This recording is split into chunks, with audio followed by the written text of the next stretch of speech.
Oh, good, we're live. I only took Saturday off. It's a Blathering Live, everybody. I'm Got Knapsack. I only took Saturday off, but I feel as though I've been gone 2 months, and I had nothing up on the back end. I had no idea if the show was recording or going, but I'm here, and I'm so happy to be here with all of you. Thanks to whoever is watching currently on Twitch. If anyone's watching on Facebook, let us know. And also, oh, look at this. StreamYard absolutely finally caught up and changed everything. So now I don't even know where my media assets are. It's going to be a great show tonight. We got serious things to talk about. We got silly things to talk about. We got some sports to talk about. Live calls are always the fuel of the show. But callers, beware. You might have a prompt that your call will be about tonight. But we'll see about that. See how it goes.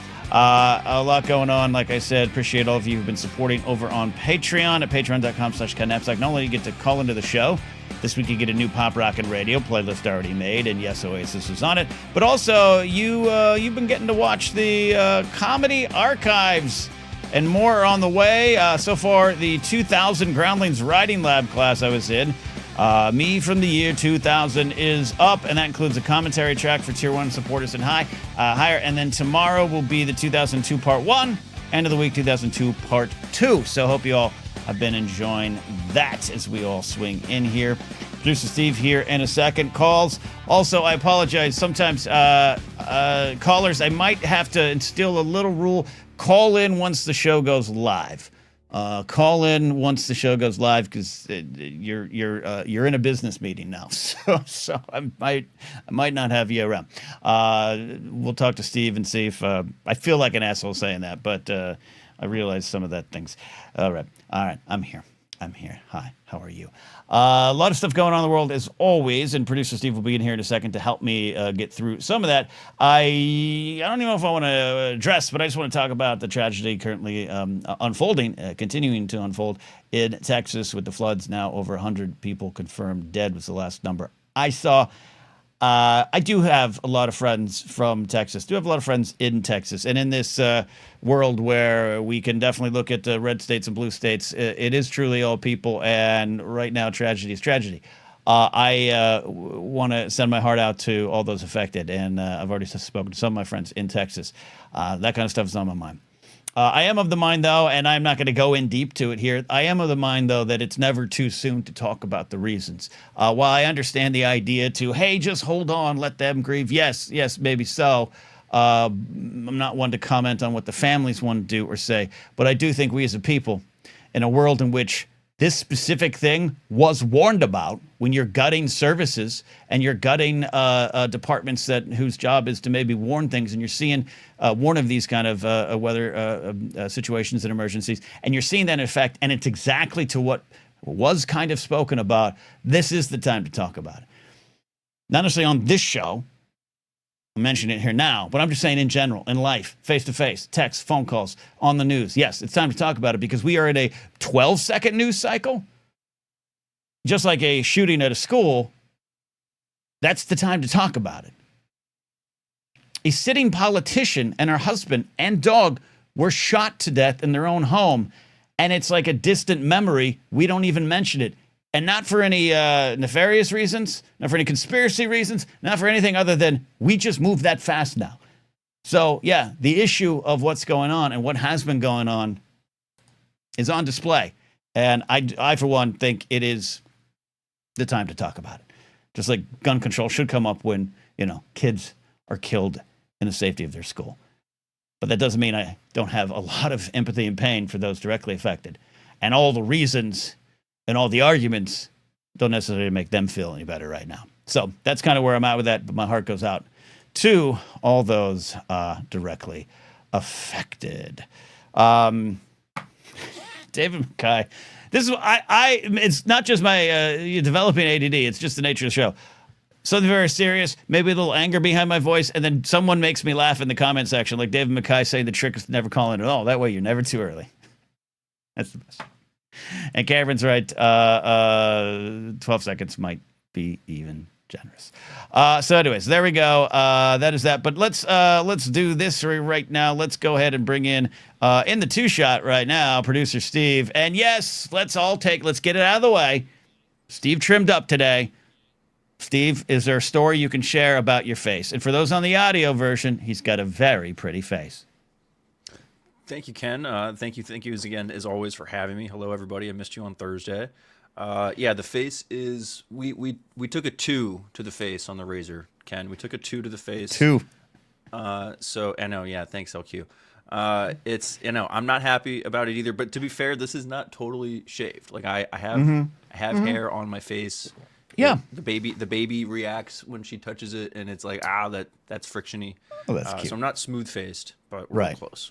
No, you know what's funny is sometimes I do the beard reset, and you go down to like a 1, but that's like next to nothing, and you're like a 2.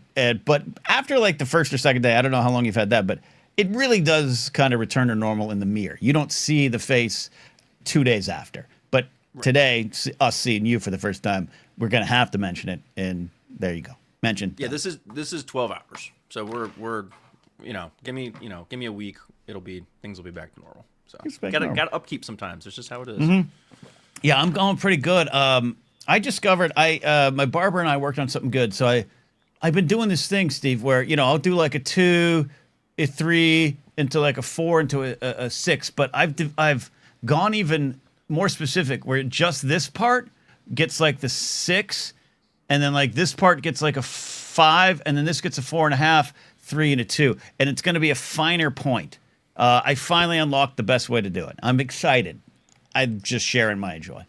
That just makes me think you're eventually going to look like Count Dooku from the Clone Wars animation. Yes. Like with like that like very gradual, like a mountain of beard that just comes to a point. That's way too many numbers. That's too much math for shaving, Ken. I don't want to do math while I shave. I usually just take a 5 to a 7 and just all the way around and like, okay, are we good? Okay, maybe touch up some long guys. Right. But it's these like weird patches you get on the corner of the cheekbones that always like grow over everything else. Yeah, it's worst, it's an empty spot here.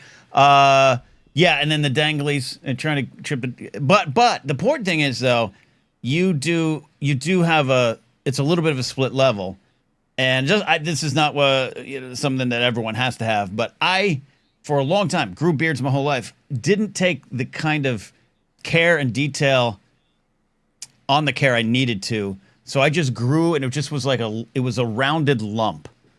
And that's fine for some folks, but I grew to hate it until I unlocked the many levels. I unlocked the numbers, the math, the calculus of the beard. Bravo to you, sir. I was a lowly communications major. I don't do math. That's what calculators are for. If I want to get really fancy when I get a haircut, if I got a lot of like scruffyless going on, I'll have whoever's cutting my hair like, oh yeah, trim me up, and she'll do it real fancy. Right. And that's always, I love getting a shave, like when you're getting a haircut with the warm shaving cream and the straight blade. It feels so good. It's relaxing. It is very popular relaxing. ASMR. That's a good point. But yeah, just gotta clean up sometimes. So don't worry, it'll be back. You do.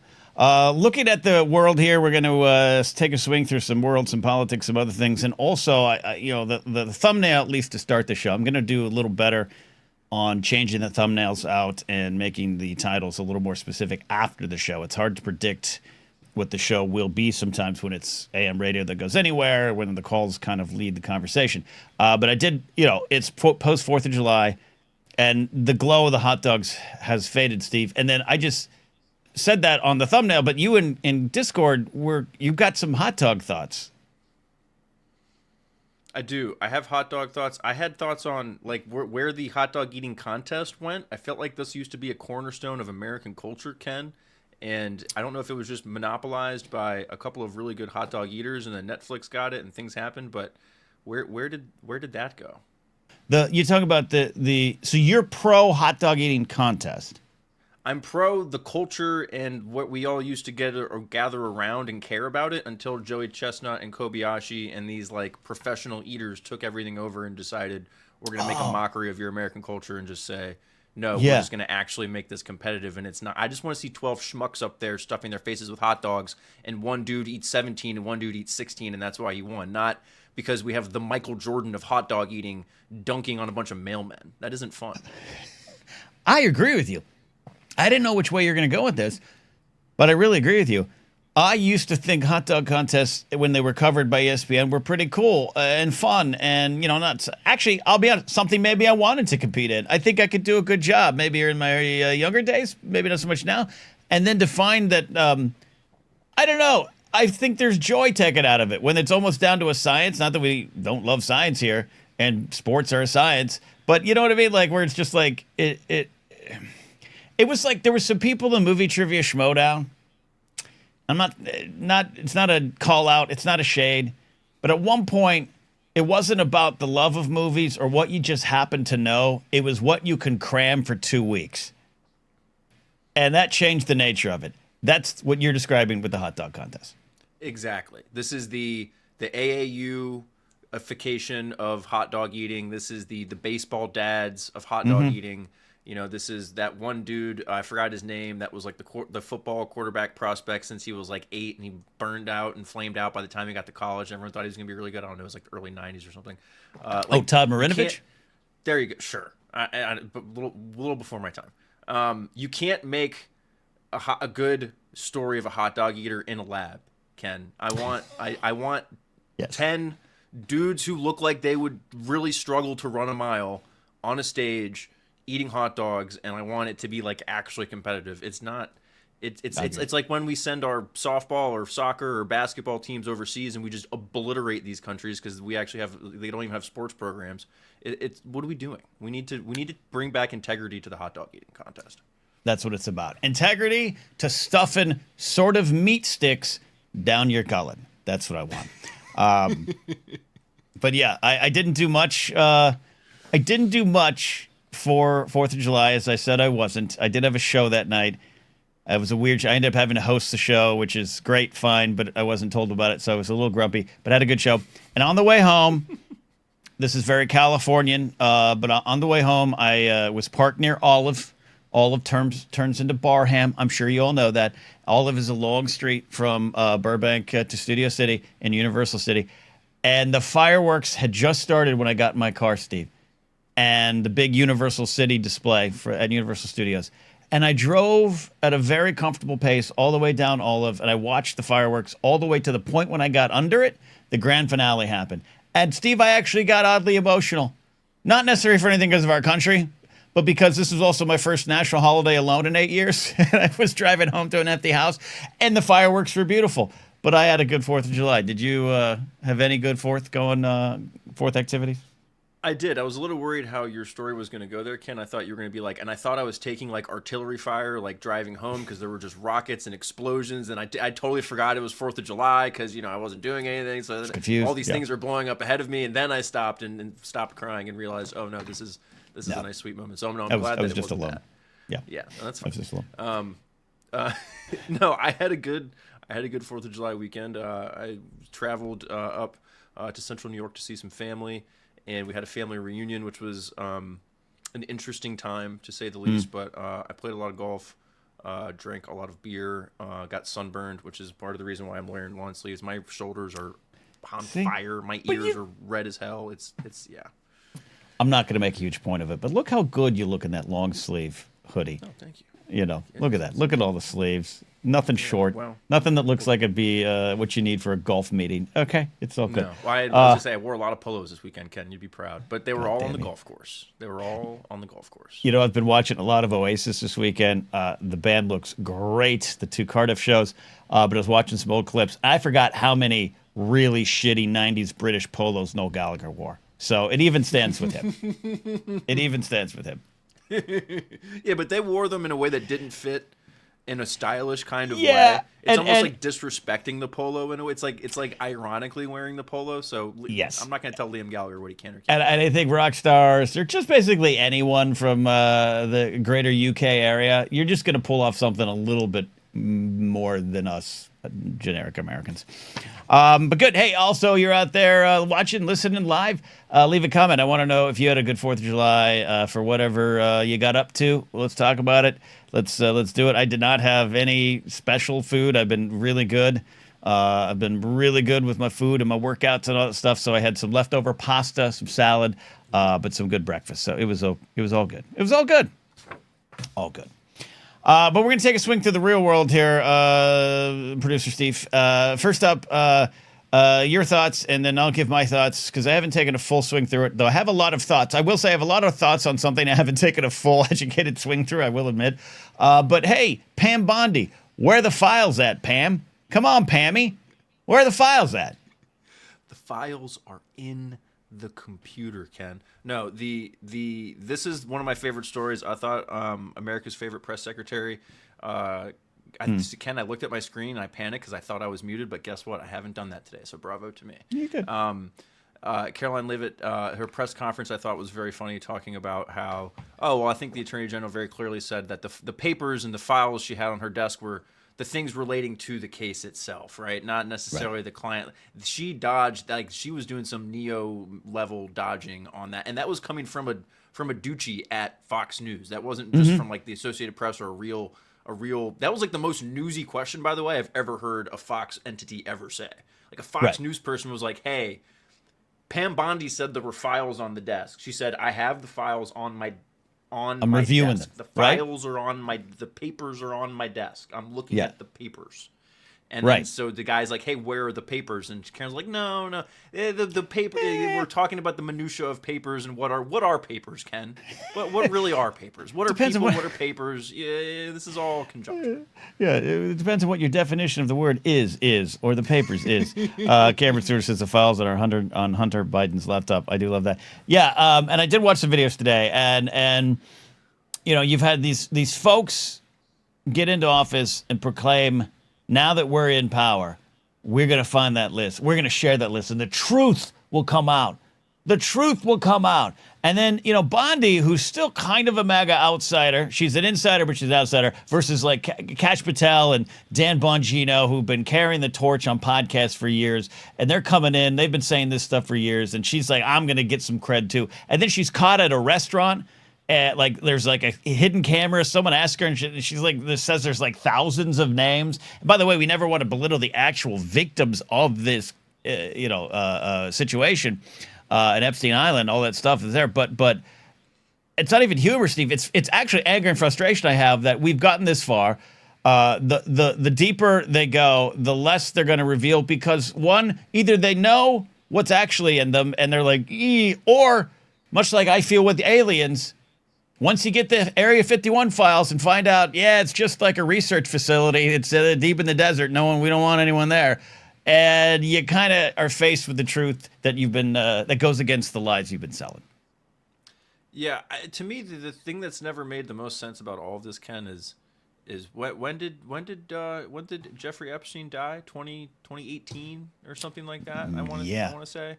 And who was president, Ken, in the year 2018? Donald J. Trump was president, the executive branch. He was in charge of overseeing what the hell was going on with the Justice Department, because we know he has his hands in everything.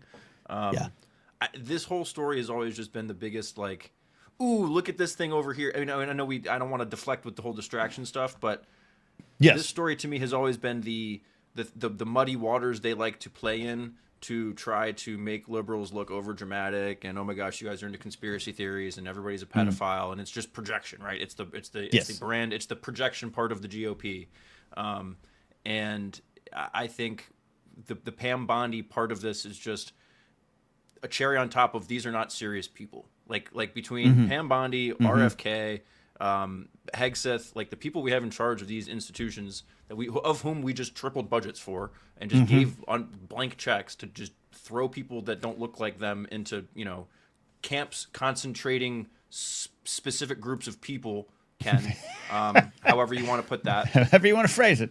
Without due process, by the way. Yeah, without due sounds process. Oddly, So it's not good, Ken. Not good. Reporting here is not good. Don't worry. Trump has a plan to maybe take some of those people concentrated at those camps and hand them back to the people they work for, and that they will be the property of those people. We used to have a name for it, but it's going to be different. It's going to be different, Steve. It's going to be different. I'm not going to use that word. I mean, or they'll just get sent to South Sudan, even if they came from Central America, South America, wherever. South Sudan said they'll take them. Oh, this isn't like, this is just totally off the cuff. I just want to throw this on the pile. Throw I it, read baby. like an hour before this show started that the El Salvadorian government said at a UN hearing that we, as in the American taxpayer, the federal government of the United States, is responsible for all of the detainees at CCOT in El Salvador, even though they all argued for the last 6 months that El Salvador was in charge of that, and that's why we couldn't get Abrego Garcia back home, and blah blah blah blah blah blah blah blah blah. So that was interesting. So when they're in front of the United Nations, it's our chair, but when they're in front of us, it's your chair. So. Is this similar to who may or may not be paying for the walls? Yeah. Is this similar? Yes.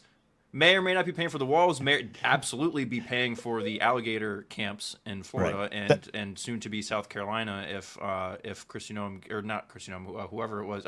Nancy Grace gets her way. Right. Mace, not Nancy Grace. Nancy Grace is the mean lady on CNN. The Mace the mean lawyer lady. Yeah. Yeah. Let's get our Nancy's right. And these camps that are full of concentrated groups going up in 8 days is also, I think, a tragic cherry on top of the Sunday. Yeah, but we can't. But God forbid we give kids free school lunches. Can't pay for those, but we can pay the alligators to stand watch in the middle of Florida. Yeah, because as Jesus said, throw them in the cages surrounded by gators, and do not feed the poor or less fortunate. That's, I think, it's buried in there somewhere. Find the index. You'll get there. Yeah, and that's not even talking about the whole farmers figure out the whole. Trump basically said, "Hey, farmers, you guys figure out the immigration problem. I threw a bunch of people in cages and camps. You guys you got it from here. The ones that actually need to work and stuff. You guys, I'll handle the hotel people. You do the farmers. We're good. Yeah, that's basically our immigration policy. And I don't know where it is where you are, but L.A. in certain parts is pretty empty right now. It's palpable. It's palpable. But I have a friend. Was talking to Saturday night, whose uncle is currently in ICE custody and just going through that process. Yep.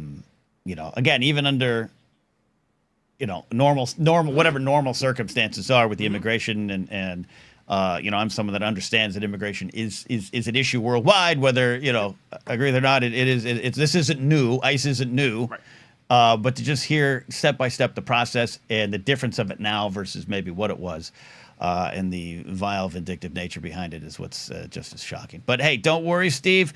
Final thoughts here in the politics section of our talk. We will have a third party, the America Party, to choose from soon. The American Party, led by the South African Elon Musk, is just something that I don't even think South Park could write at this point.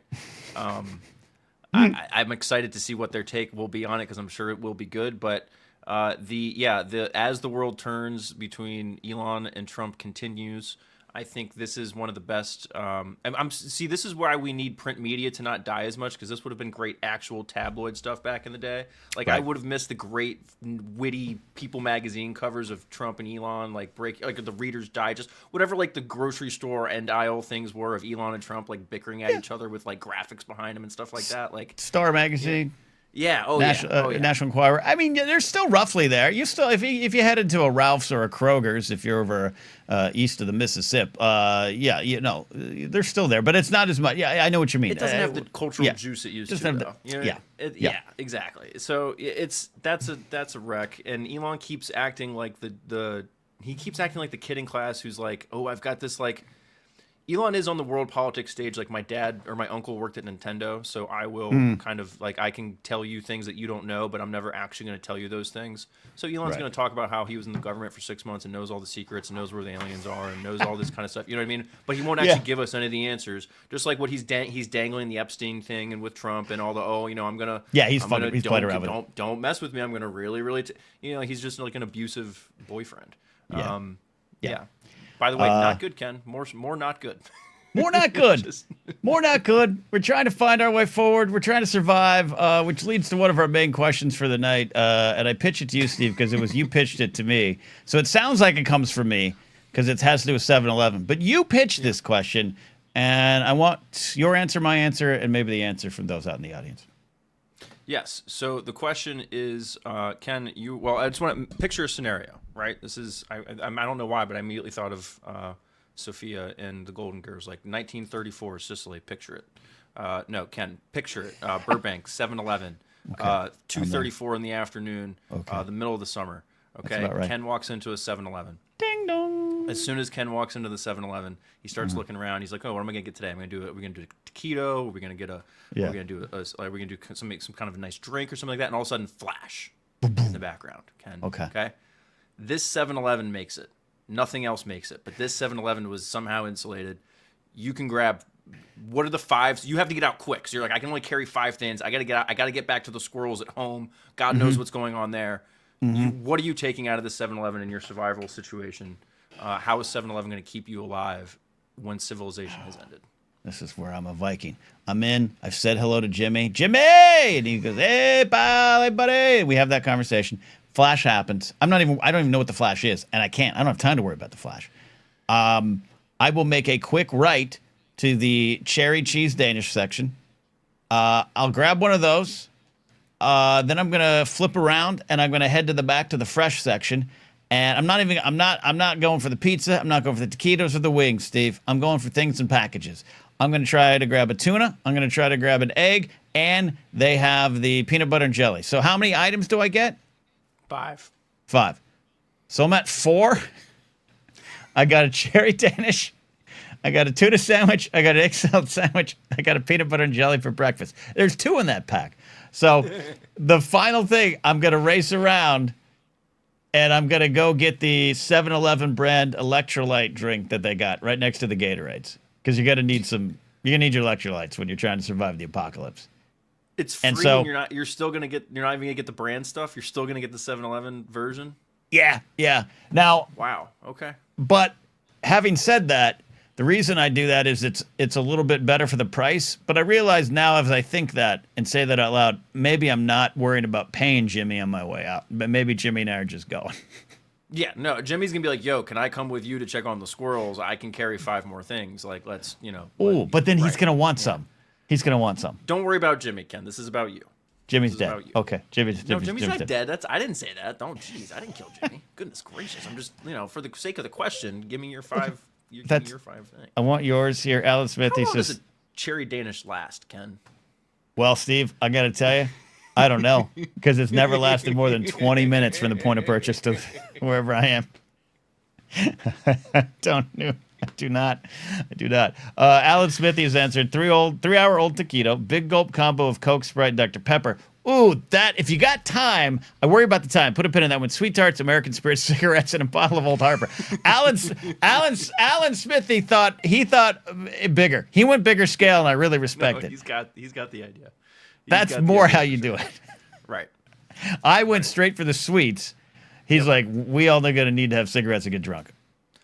It's the end. We're going for our comforts, Ken. Because again, I'm not expecting you to actually survive and restart civilization with these 5 things, right. Ken. This is just you need to get home to the squirrels with 5 things and ride it out. And look, this is the scenario. Again, where I'm not asking you to start the Walking Dead. I'm asking you to, what are your 5 things that you can just kind of enjoy the end of it all with. I love that. I agree, but I would still go preservative. So I kind of would mix. I think I like where Alan's going with the tobacco and with the alcohol. I gave up tobacco years ago, Ken, but I would absolutely grab in my hand whatever tobacco products I could, just because at that point my anti-anxiety medication is going to run out. I need something, and if we're all going to die anyway, fuck it. It's not going to. The radiation will get to me quicker than the cancer will at this point, right? Right. So I'll grab that in one hand. Also, instead of like beer is heavy, right? And in 7-Elevens where I am, we don't have like liquor or anything. The best you could get is like, they have like little 6-packs of Fireball or like little 6-packs of wine coolers. So whatever I can think of like the highest alcohol concentrated thing in a group, I'm throwing that into the same shoulder as the tobacco product. So I'm putting all my vices over here in my left hand, and then in the right hand I'm going for like packaged food like Pop-Tarts, a box of ramen. You know what I mean? Yeah. Something like that, See, you and Alan Smithy are winning here. Not that it's a competition, but I actually didn't underthink it. I overthought it to my favorite items. You both are thinking of survival, true survival. Well, sure. I think I'm going first. I got 1 cheese Danish to last me 20 minutes. By the way, I'll probably finish before I get home. But you got a box of Pop-Tarts. That's breakfast for 4 days. It could be. Yeah, I mean, you got to split it. I mean, yeah, the fact that you get 2 in a package, that's money in this scenario, right? Yeah. Okay. Like, you got to think, you got to think big. Ranger Donald says water. That's smart. Cigarettes, Red Bull, Slim Jim, and gas. Oh, if you have a 7-Eleven with a gas station attached. Yeah, that's a good call. Mine does not, but Addy makes a great point. You need stuff to barter with. The tobacco Yes. will be great currency in the post-apocalyptic days. I was gotta gonna think just cigarettes are going to be worth a lot of money. Yeah. I was just going to mention that. She's absolutely right. Yeah. When 7-Eleven taquitos become the currency, you got to make sure you have a bag of them. I love that there. That's our answer. So call in tonight and let us know what you take from 7-Eleven and how you plan to survive it and how much Old Harper and cigarettes you're going to grab. We got sports at the top of the hour. We're going to talk a little bit about the NFL on the way. I'm going to talk about the Miami Dolphins, Steve, and what they've done recently and I'm going to try to find some hope in it. Maybe you can help me. Or maybe you just need to be the friend that says, we need to have a talk. We need to have a talk. Ken, do you want to have that talk? Because if you want to do that tonight, we can have that talk. Because Okay. I think with your Dolphins, I think this is the time to have that talk, not before it's too late, Ken. I think let's try to get out ahead of this one. So that's all right. That's top of the hour. When you're ready for that, let me know. I don't want to put it on you when you're not ready. You know what I mean? I'm not the friend to ambush you with the feelings talk. I'm the guy that says, "Hey, dude, when you're ready, I will take you to dinner. We'll get hammered. We'll drink. We'll have a nice steak. We'll hang out. But I'm not gonna push it on you. You're gonna tell me, and I'm gonna be there for you." Top of the hour. Blathering Sports Desk. All right. Sports Desk. Dolphins intervention. Dolphins intervention. We also might talk about fantasy football there. But let's take some calls. If you want to call into the show, most of you by now know how to do it there. You go ahead and use the link if you're a YouTube channel member or a Patreon supporter. Appreciate you all. I do want to get back to highlighting some of the people important in my life who do cool things. Always want to talk about our buddy Ken Plume and his book, The Art of DuckTales. It's out there. It's a deluxe edition. Go to this link on the screen or type in bit.ly/DuckTalesBook. Pick it up, especially if you need a gift for someone there. And I want to highlight my good buddy Scott and his Blue Star meditation available on Apple and Spotify. If you need a meditation for these tough times, he's got some that are very specific, including like hoping for rain or just sitting down on a Saturday. And it does wonders for your mind out there. So, all right, that said, let's get some calls in. She had a good point earlier about bartering, so we need to hear more from Dr. Addy. The professor of resident professor of Smart Things is here. Addy, how you doing? I'm here, Ken. How are you? I'm okay. I'm good. I'm okay. Yeah. The squirrels were ignoring me the last couple of days, and I felt hurt, but I was able to catch up with them today, so I feel better. Oh, well, I'm glad that they're not ignoring you anymore. Thank you. That can be a very trying time. Absolutely it is. But we're going to need to know what you're grabbing in 7-Eleven to barter with, Addy, and anything else on your mind. So, I've never been to a 7-Eleven. Okay, what's the equivalent? Well, I know it's not everywhere. It seems like it's everywhere. Oh, no. I've driven past like 3 in the last week. I've just never been to one. Okay, now I have the same reaction to, as if Brady is saying he doesn't know who Cyndi Lauper is.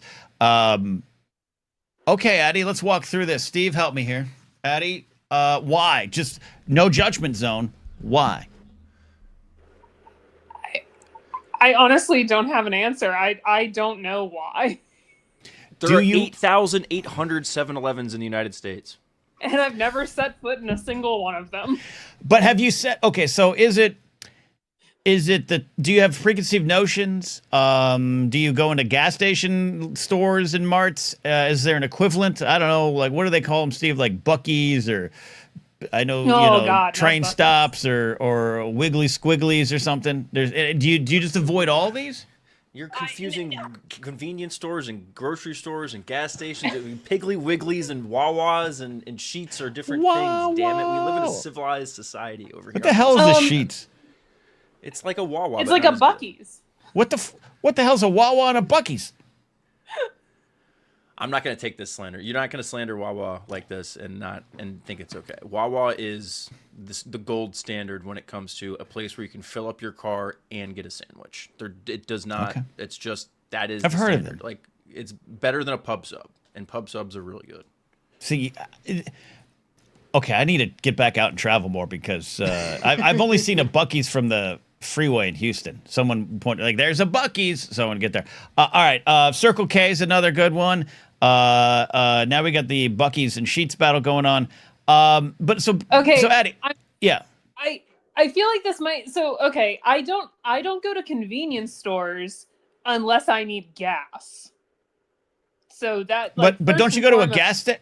Oh, don't you go to a gas station for that? Is that different in Florida? But aren't convenience stores what's attached to a gas station? Yes, and there's marts, and I do go to some of those, to be clear. So it's not a foreign concept to me, but it's two separate trips for me. So if I'm like, oh, I need gas, I don't get out of my car, I don't get food, I get gas and go home.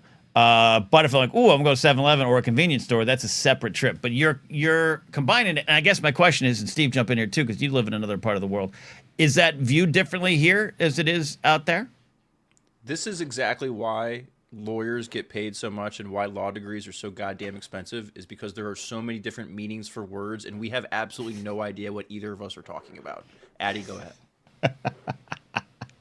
Yeah, I feel I guess I'm confused about what this place is, because like I have been inside the mart of a gas station. It would never occur to me to buy food there besides like a candy bar, because that's a quick trip to the like urgent care. I think that's a bit of a preconceived notion. I think you got to try it. I think you need to grab yourself a prepackaged wedge sandwich tomorrow for lunch and just see how it feels on you. Oh. Ken is the very like reason that notion doesn't exist. Ken is still here. He's turning 50 next year. He still exists. That's right. This is like how when Nancy Reagan told us drugs are bad for us, it's like, well, Keith Richards is 112 years old and he's still kicking. Like, how, you can't prove that Ken is the example that you can get by on 7-Eleven. It's okay. I am the Keith Richards. I am the Keith Richards of prepackaged sandwiches. Why in the world are we still shooting off fireworks? It's the 7th of July.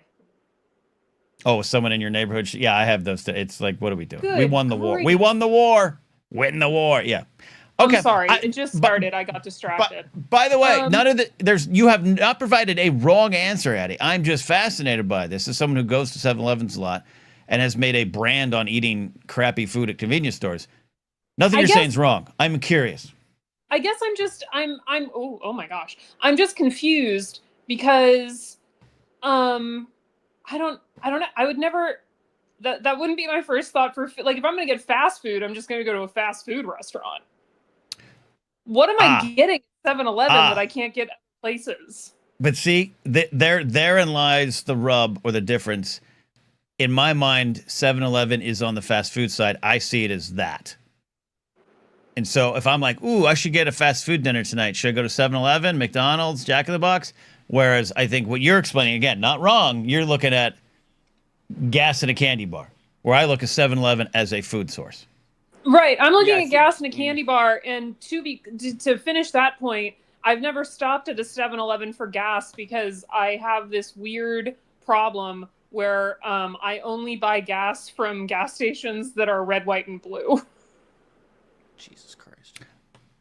First of all, God bless you. Second, okay, walk us through that one. Steve, we're unfurling a lot and uncoiling a lot here. Or Shell. I'll buy gas at Shell. So are you a brand namer? But you bring up the color thing. So Chevron, Mobil, but you throw in Shell. So it's a brand trust. Exxon, Chevron, Mobil, or Shell. Those are the 4 gas stations I will put gas in my car from. By the way, I'm not, this is definitely not a disagreement. I generally am a Shell, or used to be a 76er, which sounds like a political statement now, but that a lot of the 76s in Los Angeles have been flipped out for I think it's called Sinclair, and I think they're in the UK. I think we have Sinclair. Yeah. Yeah, David or Maddie might confirm that. Not that Maddie's ever driven a car in his life, but but I'm with you. I normally it's name brand trust, but why the colors? I think it was a weird rule of my grandfather, because he refused to buy gas from BP. British Petroleum. Okay, yeah. He's not going to give those Brits any money. Yeah, that's fair. Mandalorian Jedi brings up a good point. By the way, Mandalorian Jedi, thanks for supporting on Patreon and getting in the Discord and being part of the community over there. Those 4 gas stations you just mentioned are the 4 most expensive ones where I live. Me too, but I still go. So I'm with you. I'm with you, Eddie. I will say, when I lived in a place where there were Kroger's or Kroger brand stores, I would fill up there because I would get fuel points. Okay. Oh, David McKay doesn't drive either. Nor does Matty Gunner. Nor does Noel Gallagher. The hell's going on over there? There's cars there. I saw them. I can't. They're still using horses and buggies, Ken. I can't explain my neuroses. Okay. They are what they are. Okay. I mean this from the bottom of my heart, not judgment. I'm not just turning this in content. I am fascinated by what you've said here, and also fascinated in the perspective. But I actually think we solved it. I legitimately. Ooh, I want to get myself some bad food tonight. Well, I might go to 7-Eleven and get 2 slices of pizza. I'm heading there versus McDonald's. So one and the same. I want to get myself some bad food tonight. Okay. I'm going to McDonald's. Like, you fair? No, see, I have this. It's the devil's option. I get in my car. I turn right into on the big main drag near me. I got my favorite 7-Eleven on the right, but if I keep going about 4 minutes, I got a McDonald's. It is a Sophie's choice when I want to eat bad. Everyone's pointing out, I get it. You all have proper public transportation systems. But, and you're not wrong, Laserbolt said it too. And I was over there. Though the tube does not always work. And I heard a lot of people complaining about the tube. But here's my concern with that. This is also why, Steve and Eddie, I thought about living in New York for a while. And thought of giving up my car. It does not work for me because of exactly what we're talking about here. You're in a 7-Eleven in New York and a loud flash, the world ends. You're stuck on feet, your own feet. You can't control your destiny to get out of there. That's a concern for me. And you and the 12 million cars in LA are going to get anywhere? It's a great point. It's a great counter. But this is why I spend nights dreaming of the path out to the high desert should a nuclear bomb go off in LA. And the path to sneak past all the other cars. I spend hours on this. I can Mad Max it on the freeway in traffic. I'm screwed if I'm stuck in the metro. Yeah, okay. I agree with that. I'm just wondering. I'm with Ken on that one. Like, I'll stick in my car. But I'm pro public transportation, to get me wrong, especially if you live in the city. Like, less cars, good. I'm with you on that. But I've seen Independence Day. Like, if you were, right, the Will Smith's girlfriend and the dog and the little kid got out because they were in a car and they were able to run into the tunnel. If they were stuck on a train or a subway, Ken, movie would have been a lot shorter. Dead. All right. All those New Yorkers couldn't get out though. I just watched Independence Day like 3 days ago. Yeah, I know. Not good. Yeah, well, I think the moral of the story here is New York bad. I don't know. And then I did not watch Last of the Mohicans. I watched 6 Jurassic Park movies instead. That's fair. Addie, Last of the Mohicans is always going to be there for you, and I hope you watch that next. All right, Addie, you've answered a lot of questions. I really appreciate this journey you've allowed me to go on. You asked, but anyway. Yeah. All right. So here's what I want you to do the next week or so. I want you to watch Last of the Mohicans. But 2, maybe before you do, just head to one of those 7-Elevens, walk in. If they ask, hey, how you doing? Just go, I'm looking around. You'll be the first person ever to say that in a 7-Eleven. But see if anything strikes your fancy and report back. Oh my gosh, that's so. Can you imagine the look on the 7-Eleven guy's face? He's like, hey, can I help you? No, just looking. Like, who the hell walks into 7-Eleven? He's like, no, I'm just browsing. But I want Addie to put her like hands on her hips, just kind of have that with the lip bite where you're just kind of like taking it in. No, I'm just looking. Nice thing you got here. Thanks. That's what I want. Yeah. That's all. Cali Kid has a quick... Addie, I do want to hear if you have anything specific for us. Cali Kid has a question for you. Can you ask Addie, why do balloons float away into the sky if you let go? Is it loneliness? Do they fly away because it's extra sad? Is there sad music that plays in the background? What's the science behind it? So that's only going to float away if it's filled with helium. If you blow the balloon up yourself, you'll notice that it sinks straight to the ground. And that is easy answer. Helium is much less dense than air, and when things are less dense, they float. That's why ice floats on water. There you go. See, Steve, could you imagine, Steve, walking around the world with that kind of answer in your brain, just ready to go. Do you imagine being that smart?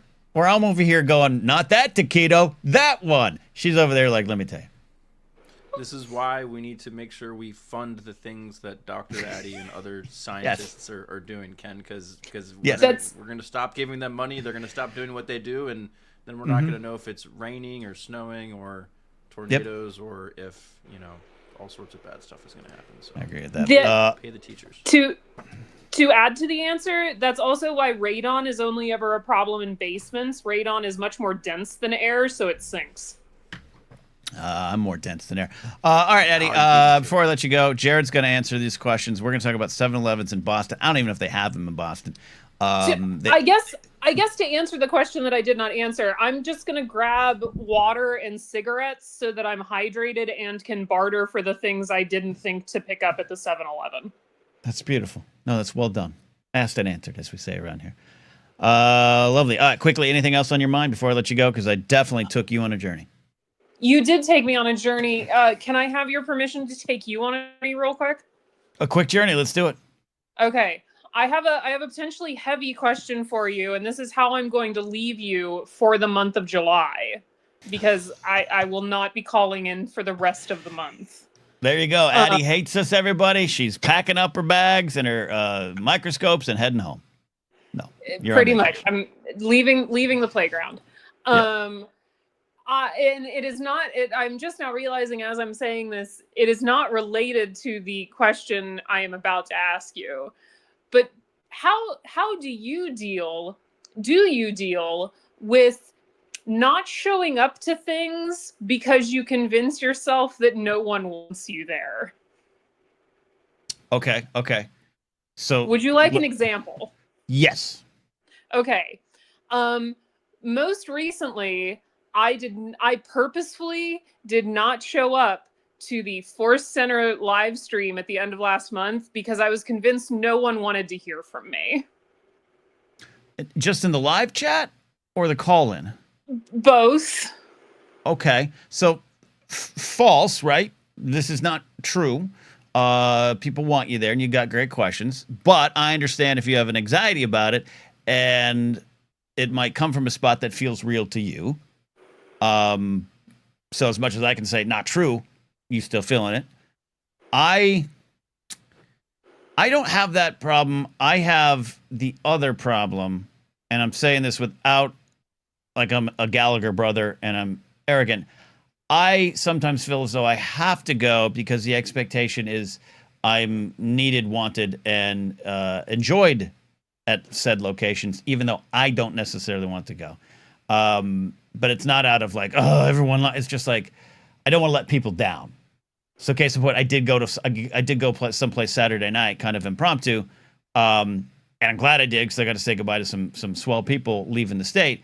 But it was like I didn't really want to leave, but I just felt if I don't, I'm letting people down, and I got to deposit money in the friend bank. I always say, like I'm not saying actual money, but you deposit it. You're making a friend bank deposit. You're showing up for people, even though I so I don't want to let them down. Does that make sense? No, I deal with that. No, that does make sense. Yeah. Okay. But how do you? Well, Steve, you jump in here. Steve, every week, Steve logs into the back end of the show and goes, "I'm so sorry, I'm here." So, Steve, how do you feel?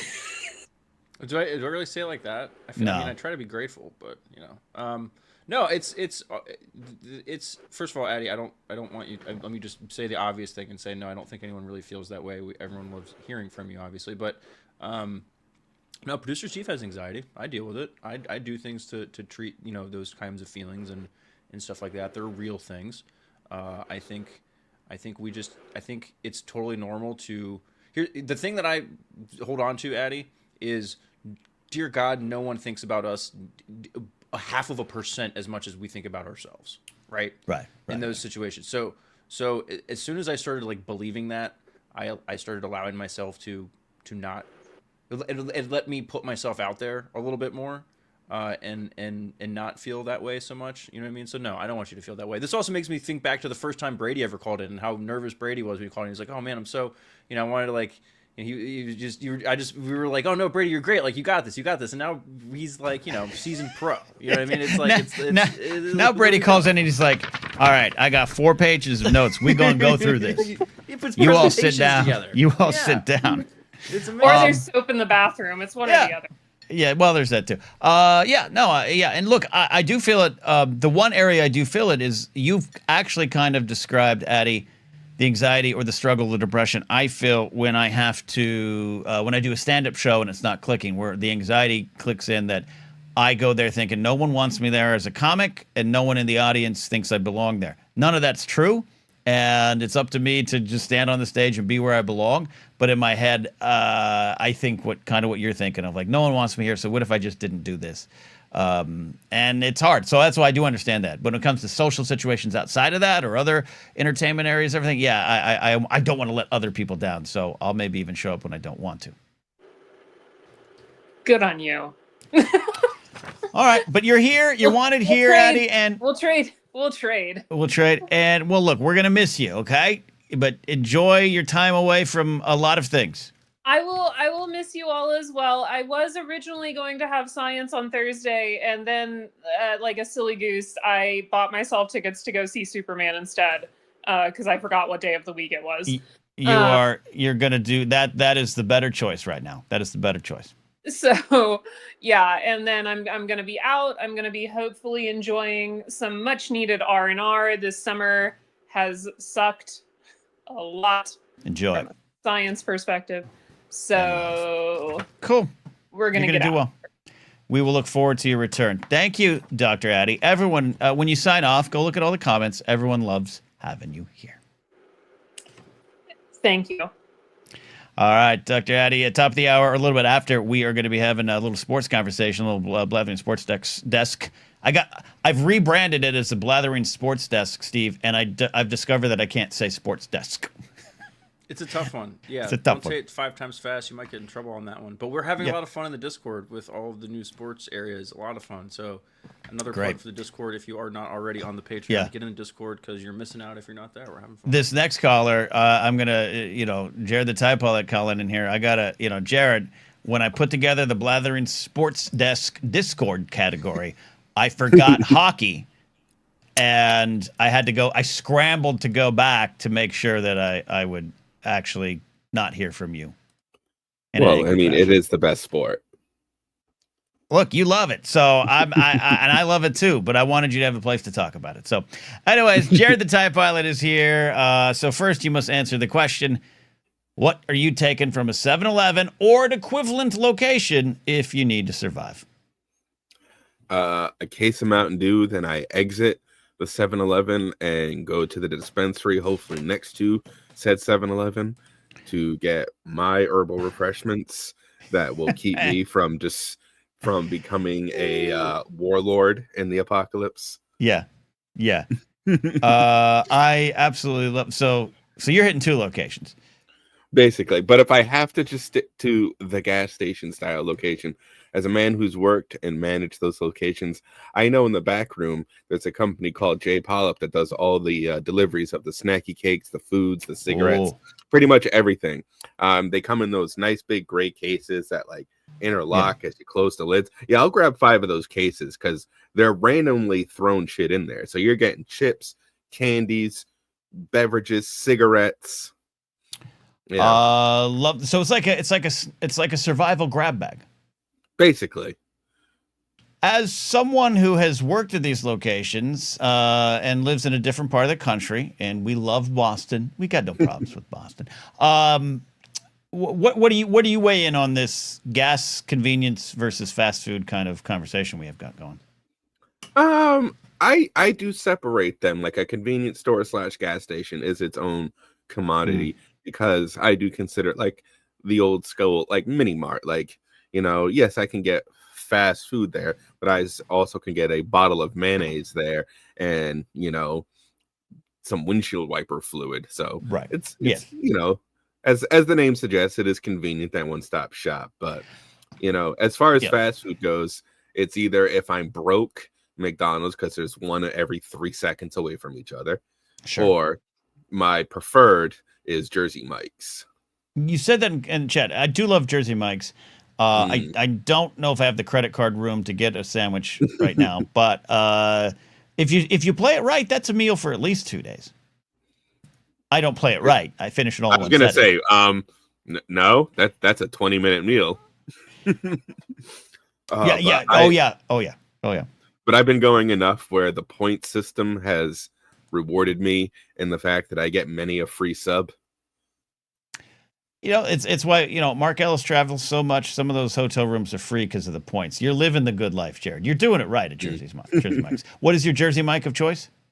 The giant steak and cheese, no peppers, extra cheese, and mayonnaise. Shit, you go straight for the steak and cheese? Yep. Wow. How heavy does that sit in your gut? I've got a pretty for somebody who can't digest food and goes to the bathroom 15 times a day. I've got kind of an iron stomach where like nothing sits or makes me feel. It's an enzyme problem. We learned that last time out. It's an enzyme problem.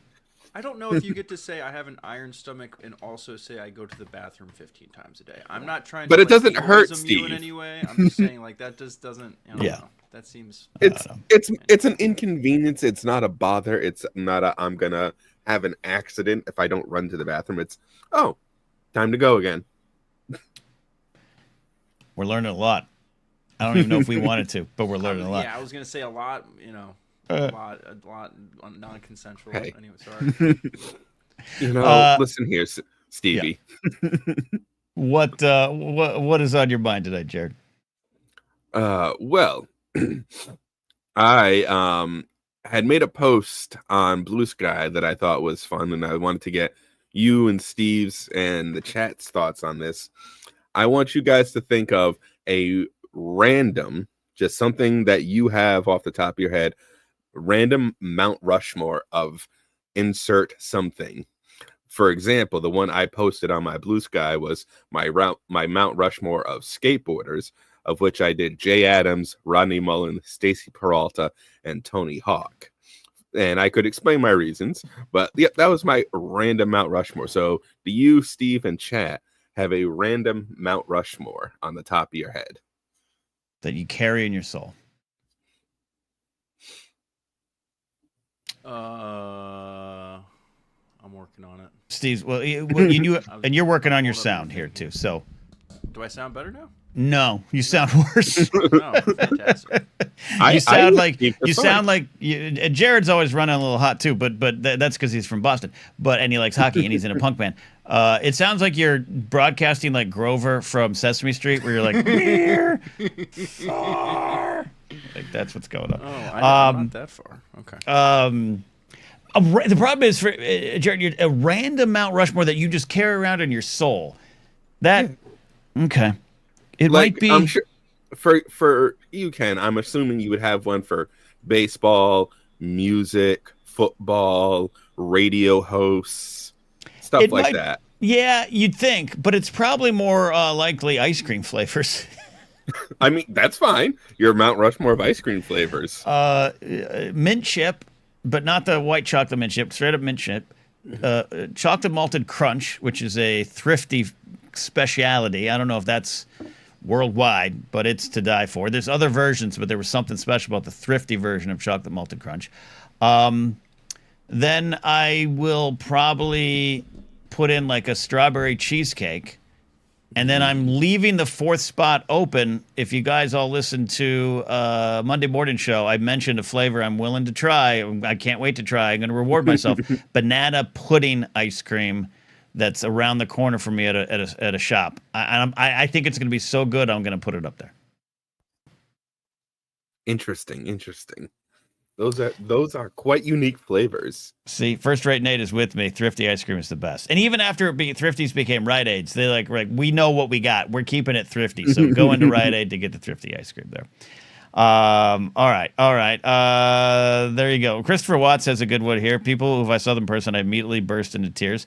Jodie Whittaker, Daisy Ridley, Mark Hamill, and Melissa Benoist. I can never say it. That's Supergirl, right?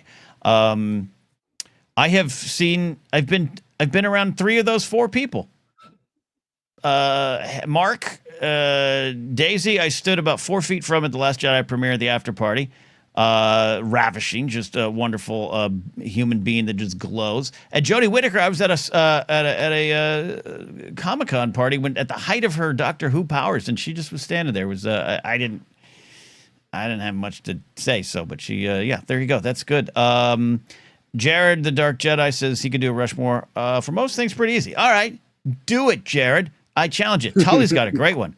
Dorito flavors: Cool Ranch, barbecue, spicy nacho, classic nacho cheese. I'm telling you, I'm not debating you on any of that. I mean, I'd stop at Cool Ranch. I think Cool Ranch could take up 3 of those spots. Right? Cool Ranch is such a good flavor. It is. It's so good. Mark Hamill was ravishing too. Yeah, here's my interaction with Mark Hamill. I've interviewed Mark with the Schmoes on the phone years ago, but I'm standing at the Last Jedi premiere party with my buddy Nathan Hamill. And that's his dad, Mark. And I'm kind of in the back of my head. I've never met Mark. I'm thinking, oh, maybe tonight I'll get to meet Mark. And then I see Mark coming. I see over Nathan's shoulder. And Mark passes, and he kind of looks over at Nathan. And then I go, hey, there's your dad. And Nathan goes, uh-huh. And Mark just keeps going. It's like, God. All right. That close. Kyle has a fair question. Does your Rushmore of Wes Anderson films include Rushmore? And it does. My Wes Anderson Rushmore is Rushmore, Royal Tenenbaums, Steve Zissou, The Life Aquatic. And then I think I'd have to put the first film I barely remember, Bottle Rocket. That's the one, because I love Wes Anderson. He's the reason I really got deep into screenwriting. I pulled out of the Wes Anderson universe after a while. Didn't love a lot of things that came after Life Aquatic. So there you go. All right, Steve, how are you doing, Steve? Did you fix your sound, Steve? Did I fix my sound, Ken? How do I sound? Do I sound good? Do I sound bad? I mean, I think Steve sound just fine. Okay. Oh, I'm trying to find that balance between talking go. well. But okay. Yeah, I just don't. We don't want that like whole echo thing. There you go. So, okay. I've been racking my brain for a Mount Rushmore, Ken, for like the last. I got to tell you, this is such a good question. This is a great question, Jared. It's a great question. Addie's got an answer. Taylor Swift songs, All Too Well, the 10-minute version. You're on your own, kid. Nobody, No Crime 15. I love this, but I am horrible at this. I'm really, really, really horrible at this stuff because I can't think of anything. Like, you could be like, Ken, what's your Mount Rushmore of Oasis songs? And I'm like, Yellow Submarine? Like, I don't know. I don't know. I have to think about this stuff there. I can give you my logic behind my 4 skateboarders. You really want to, and I want to hear it, but the only person who's tell me, the only Laserbolt video is going to be the only one that has an educated response to it. I mean, I have generalizations like Jay Adams. When skateboarding was invented, the universe said, "Let there be Jay Adams," because he was one of the original guys who was just absolutely destroying the sport in the 60s and inventing how skateboarding becomes today. Rodney Mullen, name a skateboarding trick. Rodney Mullen was the man who invented it. Any skateboarding trick you can basically think of, he did it. Stacy Peralta was around with Jay Adams, but he went more of a business end and made skateboarding a mainstream thing with all of the skateboarding videos he did in the 80s and 90s. I mean, he discovered Tony Hawk, and Tony Hawk being number 4. I mean, everybody knows Tony Hawk. Tony Hawk is the man and just a perfect human being.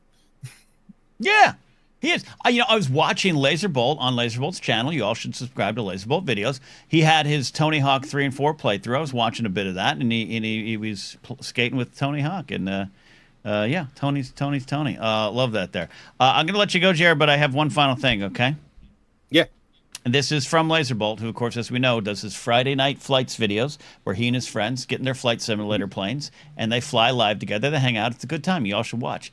Laserbolt says this: the flight where we flew to Boston has the fewest views of all my videos. Jared, I didn't say it. I didn't say it. That's amazing. You mean maybe he just needs a better marketer, somebody to run the social medias. Hey, there you go, Laserbolt. Hook up with Jared. He's going to make that video pop for you. Jared, thanks for calling in, buddy. Great question. Of course. We'll see you Thursday for GOT. There we go. We will indeed. Oh, I'm 2 episodes ahead. That's how excited I am. I've watched all getting halfway through season 6. Like I said last week, I'm so happy that we've gotten you excited for GOT again. You have. Look forward to it, buddy. Thank you. All right, no worries. All right, we're gonna Ken? get to some. Yeah. I Hit me, thought bud. of my route Marshmore. I figured it out. This All is right, because I had this conversation with my wife like a couple days ago, and this is where this came from. Okay. You ready for this? Yeah. So we recently, like I said, we recently saw the F1 movie, and so I turned to my wife afterwards and said, "Hey, that might have been one of the greatest uses of a Led Zeppelin song in a movie that I've ever seen." Oh.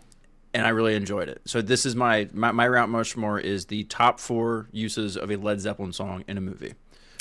So 4 is F1 from what I just saw this weekend.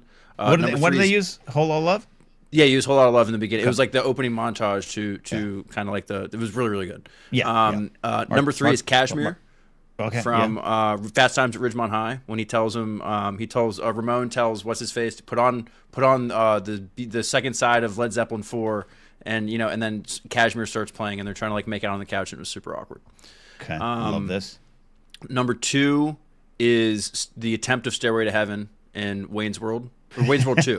Wayne's World 2. Yes. Right? No. And then number 1 is Wayne's World 1, right? It's Wayne's World 1 because Tia Carrere's there. Yeah. Okay. Yeah. No yeah. stairway. Denied. Yeah. And then number 1 is Thor, and Immigrant Song for sure. Immigrant Song. Okay, which Dave McKay says as well. That's great. That's Mark Ellis. He spoke for 2 weeks straight every time we met about the use of Whole Lotta Love in F1. Oh, so good. I love it. Oh man, so love that. I thought it was so fun. Some other ones in the audience. This is a great question, Jared, that you asked us. Rushmore from Svetnik, Rushmore of Spider-Man.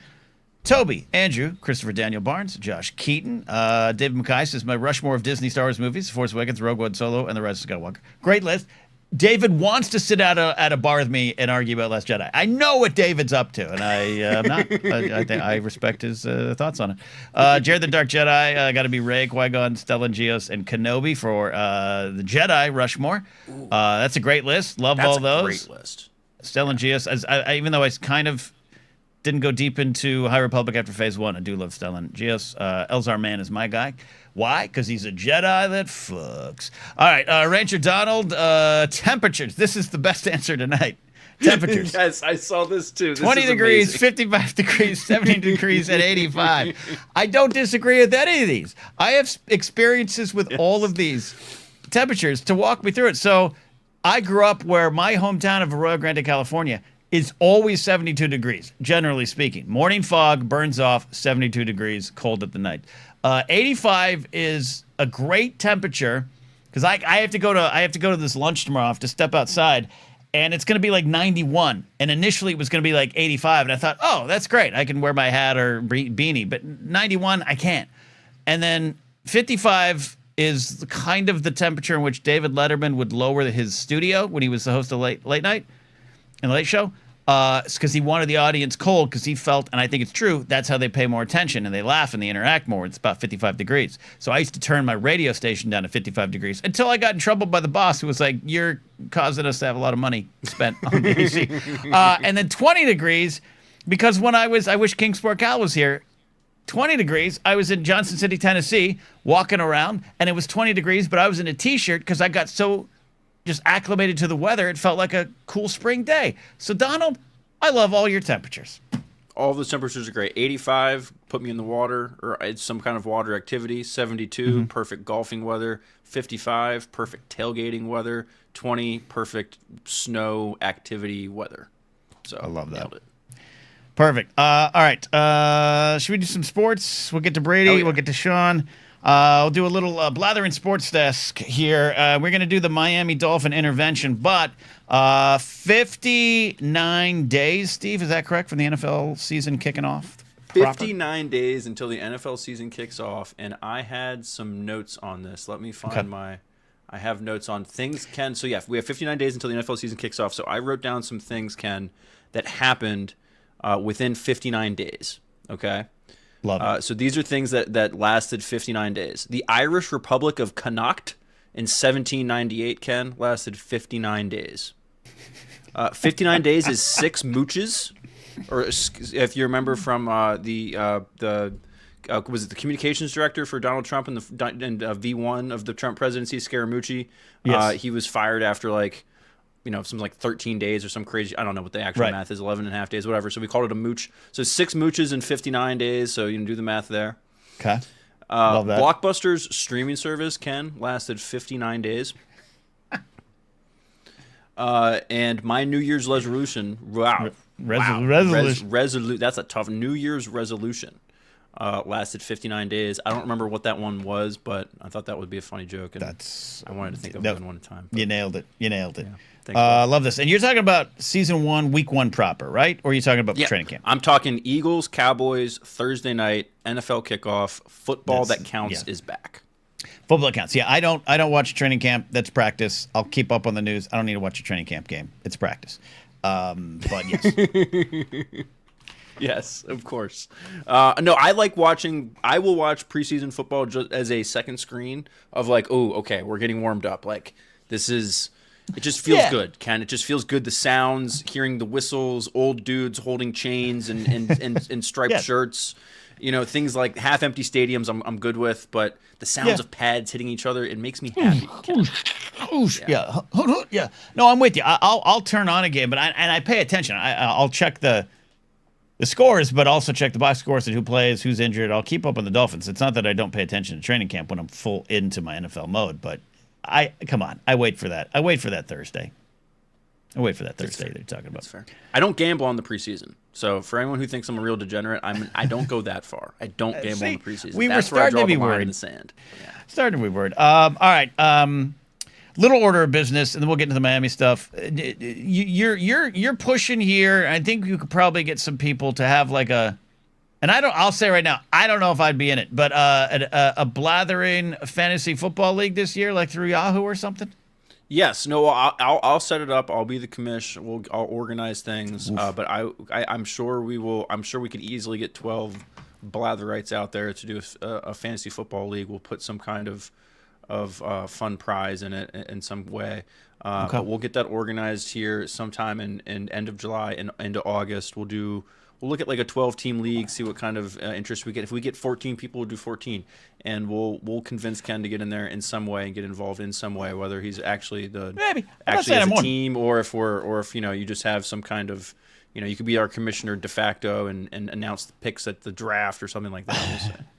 I used to be a regular Yahoo NFL fantasy football. Like I did just stop when even before I pulled out of watching football for a while. Still do baseball, obviously, so I could be intrigued. I know the players now. That was the thing that stopped me for a while. Is like I stopped learning. I didn't know the players, and that's just pointless when you're doing fantasy sports. But it's possible. I think we'll attach it through YouTube channel memberships and the Patreon page just to kind of make sure it's slightly curated. That will be that's on the docket there. All right. Final big thing on the Blathering Sports desk tonight is I'm a Miami Dolphin fan, as you all know. We have not won a playoff game for about 25 years. There's people I know who have been alive and lived their lives, born, still going, have never known the Miami Dolphins as a playoff victor. Steve, I don't know where to go. I don't know what to think. Last week and a half, they traded two solid starters. Jonnu Smith coming off a record-setting year in Miami as a tight end, his 1 year in Miami. Jalen Ramsey, year and a half of the Dolphins, acquired him from the Rams, Super Bowl winner, possible Hall of Famer, malcontent, but we traded them. We got our former first-round pick back, Minkah Fitzpatrick, and a fifth-round pick in 2027. Steve, some people say we've won. I am trying to take the angle of Jalen Ramsey didn't want to be there. He was part of the problem. He was one of the people that did not respect Mike McDaniel or Vic Fangio or any coach. He gone. Jonnu Smith wanted more money. They couldn't afford it. He gone. I don't know how I feel, Steve. And then we signed, final thing, we signed Kelsey Plum's former fiance out of retirement, where he was releasing rap songs about Kelsey Plum and his relationship. He's back. And he's back with the Dolphins at 33. You buried his resume. You started with Kelsey Plum's ex and not, rap artist and Kelsey Plum's ex, Darren Waller, has come out of retirement. And good put tight his end. music career on hold. Good tight end with the Raiders and Giants. I'm not saying he's not good. I'm intrigued. with the Raiders. Not sure how productive he was with the Giants, but there's potential there. There's potential. He had some there. he had some off-field issues. He's a man who struggled with some problems. Yep. He had let's just say, a very problematic relationship with my gal Kelsey Plum, because I'm a WNBA fan now. So it's a clean slate in Miami, the calmest and quietest of cities for players to live and play. That's going to go well. Ken, I can tell you're drinking the Kool-Aid a little bit, and that's why we're here.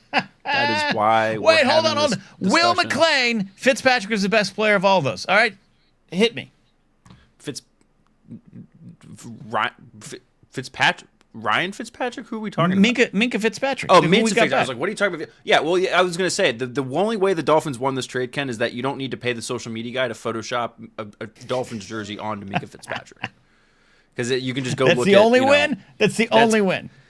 Ken, we need to have this discussion. This team is the classic case of, you've been with this girl for a long time, but know you're not going to get married. Like, do you really think, Ken, this core is going to win a Super Bowl in the next 2 to 3 years? Like, be honest with yourself. You really think McDaniel, Tua, and Tyreek Hill are going to beat out every other juggernaut in the AFC and somehow beat my Eagles in the Super Bowl? You really think that's going to happen? Might I answer now? Yes, right now, heart of hearts. You really think that's going to happen? Because if the answer, here's the thing, Ken, you don't even have to answer. If the answer to that question is no, then this season doing what you're doing is a complete waste of time. Like, if we really are just doing the whole spin the tires thing, if your goal is, hey, we want to win one playoff game so that we can get the monkey off our back, Tua can win a playoff game. If the ownership has told McDaniel, hey, win a playoff game and your job will be secure, because let's be honest, he's absolutely fired if they don't. Totally. Totally. I mean, I sound spoiled because my team won the Super Bowl, but like I don't. Yeah. I want a higher level of standard than that. Yeah. Yep. The answer is... Sorry, Kent. Someone had to be real with you, my guy. The answer is no. Okay. The answer is no. But I believe we've got a 10-win to 11-win team in us right now. And I think we can get that wild card win that will save McDaniel's job and make the town of Miami forget the Florida Panthers. I believe that. I believe Tua. I believe Tyreek a little more focused. I think some of the chuff, even if they're Hall of Fame chuff, is gone because there was a culture problem. And I think we've made some corrections. But to your ultimate answer, the answer to your ultimate question, no, we're not winning the Super Bowl this year. And perhaps it's time to look to the future. And by week 6 or 7, we might have to do that. Right, and that's the thing is and that's why I feel bad for you, because I hate going into these kinds of seasons where you're not really a lame duck, but it's like unless you overachieve, you kind of know how this season's going to end out. They're going to clean house. Shit's going to change. The good thing is you have this weird little element in sports that I think is really, really fun, Ken, that a lot of non-sports people don't really hear about. Mm-hmm. You have the owner who is old and crazy and will do literally anything to win a Super Bowl before he dies. So yes, you have that going for you, which is really, really nice. So that's going to keep you in the game. Like, you guys got in trouble for trying to record Tom Brady on a yacht. You know, there like all sorts of things, right? So we tried to tank. We tried to tank to get Tua, right? Right. But at least you're trying. Like, things could be worse, Ken. You could be the Titans. You could be the Jaguars. No offense. Like, you know what I mean? Like, so, but then again, you know, you say, hey, we're going to get a wild card game. We're going to, okay, what wild card team are you beating, Ken? You beating the Chiefs in the wild card round? No. Are you beating the Texans in the wild card round? Probably not. Are you beating the Bills in the wild card round? No, probably not. Yeah, we're going to beat the Bills. Okay. Yeah. Okay. Yeah. All right. Yeah. This is that. See, I thought we were getting you off the ledge a little bit, and then you just took another giant swig of the Kool-Aid. You could reach for my cup of Kool-Aid by week 6. Mark it here. By week 6. Okay. You can pull me back, sit me down, and say, we got to talk. And we got to talk about Mike McDaniel and his fancy glasses and Tyreek Hill and Tua. And let's have that conversation. Don't forget the Lululemons. But yeah, week 6 we'll make an appointment. That'll be our next appointment. I'll have nice like graphics and sound and stuff. Perfect. Yeah, we'll do Remember it in the, this. therapy We'll couch. clip this out. We'll clip this Week up. 6. Yeah. There it is. There it is. The Blathering Sports Desk is wrapped for the night. Some baseball to talk about down the line. We're getting down to crunch time. The Dodgers have been slumping lately. And is it because God is upset at Clayton Kershaw for being a bigot? Maybe. Maybe. I don't know. We'll see.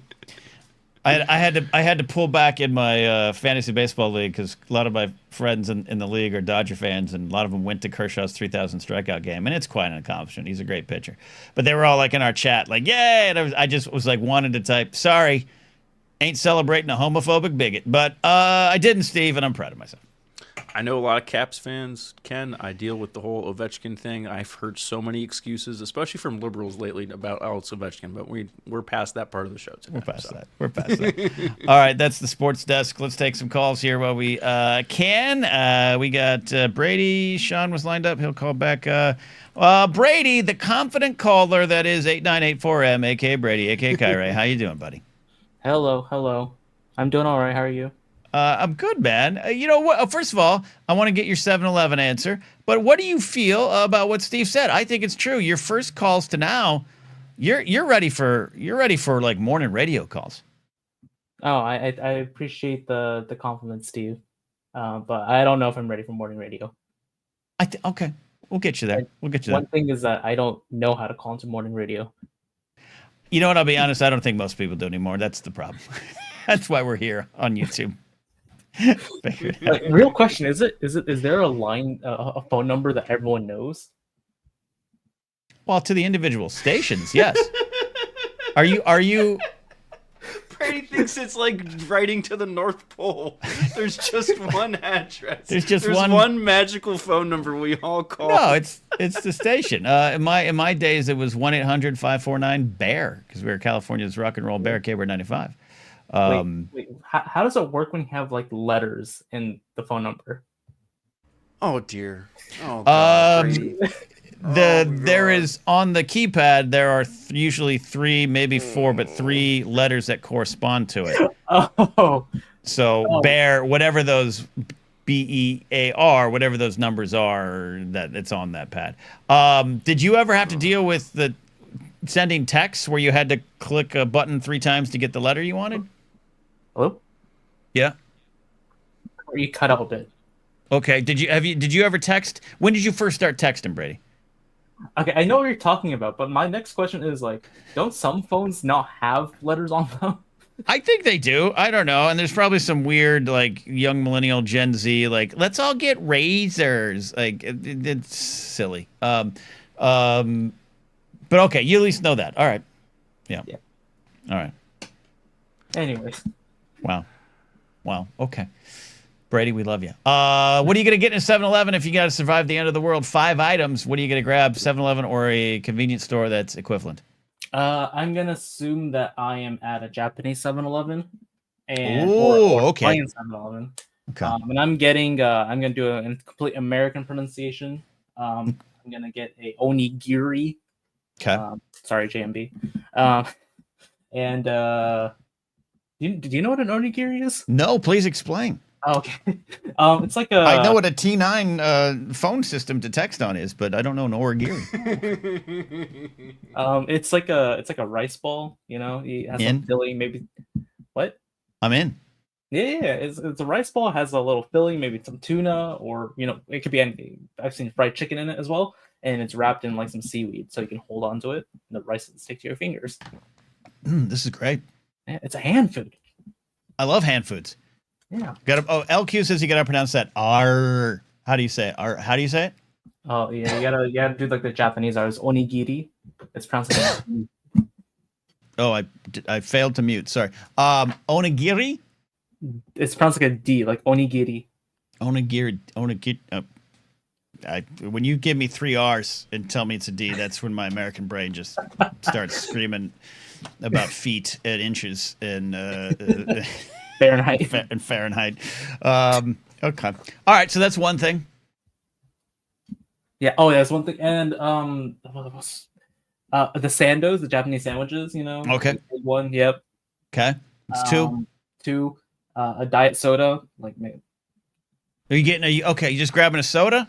It's Yeah, the end of the Diet world, Brady. Don't get a diet, for the love of God. Like, you're not gonna last but a few more days probably anyway. Treat yourself, man. Get the Get the sugary sugar. soda. Get all the sugar. I'm already Let your getting teeth fall like out. rice, you know, and a sandwich. That's a sugar rush, man. Okay. I want the fake sugar. You want the fake sugar? Okay, fair. All right, couple. Yeah, that's what 3. 3. 2 more. And 2 more. Okay. You know what? Okay. Fine. This is where the sugar comes in. All right. Brady, the nuke already went off, peanut man. butter cup and Okay, and some Oreos. He actually might not last as long as you can. Like, I figured, I didn't think anyone would, but Brady's probably gonna die even before you. Brady, you picked out a great lunch break. We're trying to get at least to the weekend. Hey. It's the end of the world. I'm treating myself, all right? All right, hey, look. I don't make it. No wrong answer. Brady, no wrong answer here. I think you've got the right idea. You might have some people in your corner on that one there. I appreciate that. All right. Before I let you go, Brady, anything for us here today? As always, a absolute home run of a call. Thank you. I wanted to ask you the question was, well, have you ever had like a religious experience going to a sports venue or sports monument? Like I pulled out a Bible and prayed, or are you talking about just like a spiritual? Like a spiritual, or your Bible's like your, I don't know, your sports. I don't know. I mean, you talk about getting caught up in the moment, maybe. Yeah, what's your example? Like I went to Staples Center. Well, actually, no. Yesterday I went to. Excuse me. Sorry. The Crypto.com arena. Damn it. No, all right, so you went to the Staples Center, aka the Crypto.com arena, and you had an experience. I saw the retired jerseys, and I was like, wow. Or I think a better example. Yesterday I went to Dodger Stadium for the first time, and okay. Yeah, I saw Freddie up close, Mookie Betts, Shohei. Yeah, Shohei. Yeah, of course, Shohei. I took a video of it, and yeah, it was great. We got pummeled by the Astros, though, so it was kind of doing good. Yeah, I mean, that was great. Yeah. I'll tell you what. Yes. I know what you're experiencing. I haven't gone to the Baseball Hall of Fame. I do want to one day get out there. Me and my buddy John Mariano have talked about it for years. Maybe one day I'll figure it out. I do want to have that kind of experience. But what you're talking about for me was my first trip to any professional game. 1988, Jack Murphy Stadium, San Diego, Pirates versus Padres. Parents took me and my sister. We were on vacation down in San Diego, SeaWorld, that whole thing. And I was, a giant baseball fan by this time, hadn't gone. So my parents, to their credit, made the effort. They're not huge sports fans, but we went, and I'll never forget. And Jack Murphy Stadium, it was a parking lot stadium. It was one of those cookie cutter stadiums from the 60s and 70s that just was ugly. But you got there, and I never forget the feeling of walking. It's almost like you're walking up, even though it's probably pretty flat, and you get to see the field for the first time, and the grandeur of baseball stadium, and that grass and that dirt and the sights, the sounds and smells. That never really goes away. And I haven't been to a game in about 4 or 5 years, so I'm looking to kind of almost relive that. But it's something special, and I think you get if you're a sports fan, you like it. Even if you're not a sports fan, I think you can kind of appreciate what it feels like. And as a kid dreaming about being in the bigs, the dream was short, but I dreamed it then. It was moving. That's why it's in my head. So that's my answer to your question. Yeah. Oh, I love like when you see the ball foul off and it goes into the stands and it feels like you're actually there. Yeah, and experience that for the first time. Hit someone in the face and they start crying. Yeah, it's real. Like it's gonna hit your head and you get scared. And it's intimidating. I've never caught a ball. I've had a couple come close, and that's a little hard, little round object that could hurt. So, and has beautiful stuff. Thank you, Brady. Thank you.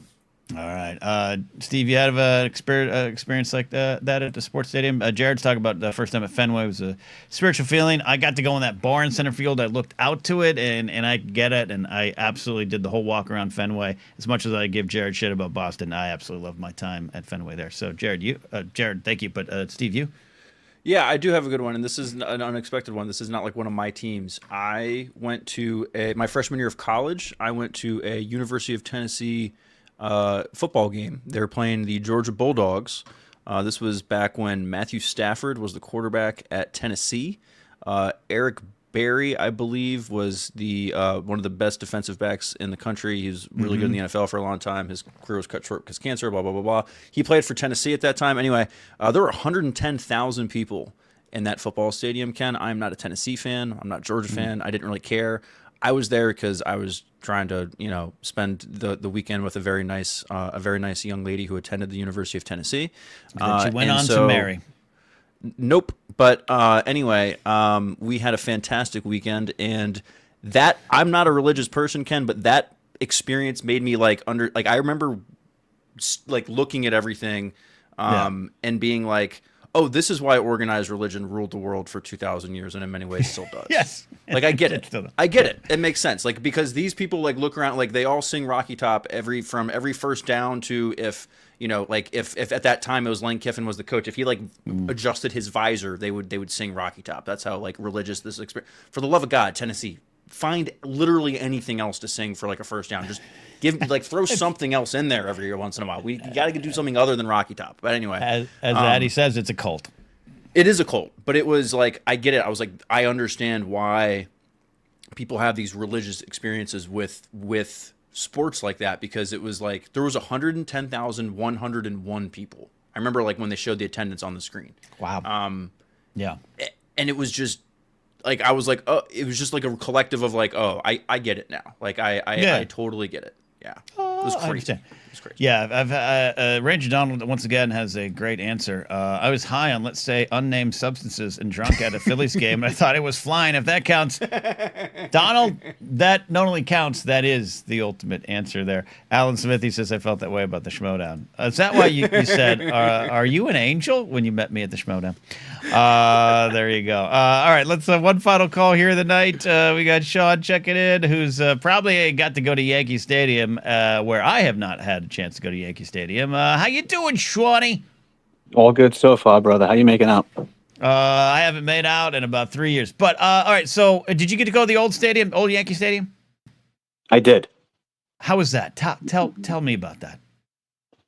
I actually, you know what? I'll send you a picture next week. Me and my brother were about 14 or 15, and my father was working a site for the HVAC, and takes us down into the dugout. And we're the other side. We're Mets kids. You're Mets kids, yeah.